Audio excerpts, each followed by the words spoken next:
నమశంకరాయ. సంక్రాంతి సందర్భంగా ప్రతి మానవుడు కూడా ఆచరించవలసినటువంటి దానములు ముఖ్యంగా పెరుగు. అంటే పెరుగును చిలికితే, ఒక కుండలో పెరుగు పోసి చిలికితే వెన్న బాగా పైకి తేలుతుంది కదా మజ్జిగలో చిలికితే. ఆ వెన్న బాగా ఉన్నటువంటి కుండతో సహా బ్రాహ్మణుడికి, మరియు రాగి చెంబులో కానీ ఇత్తడి చెంబులో కానీ శుద్ధమైన కుండలో కానీ మంచినీరు వేసి జాజికాయ, జాపత్రి, యాలకులు, ఇలాచి, అలాగే కుంకుమ పువ్వు, పచ్చకర్పూరం వేసి బ్రాహ్మణులకి దానం చేయాలి. వీటితో పాటుగా ఈ రోజున కంబళి, అలాగే నల్ల నువ్వులు, అలాగే కూష్మాండము దానం చేయాలి. విధిగా ప్రతి మానవుడు తమ తల్లిదండ్రుల రుణం తీర్చుకోవడం కోసమే పిండ ప్రదానము, తర్పణము అనేటువంటిది చెయ్యాలి.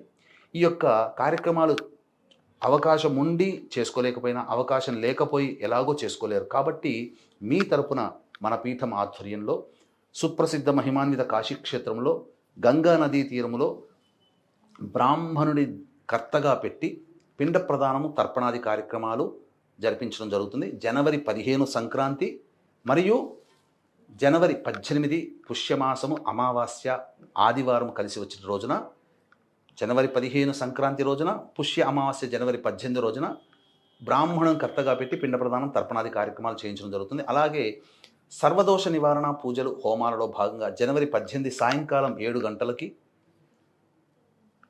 ప్రత్యంగిర, పగడాముఖి, రాజశ్యామల, వారాహి, ధూమవతి, శనీశ్వర, మృత్యుంజయ, సుదర్శన హోమాది కార్యక్రమాలు జరిపించి శక్తిపాతం చేసినటువంటి కరుంగలి మాల ఇవ్వడం జరుగుతుంది.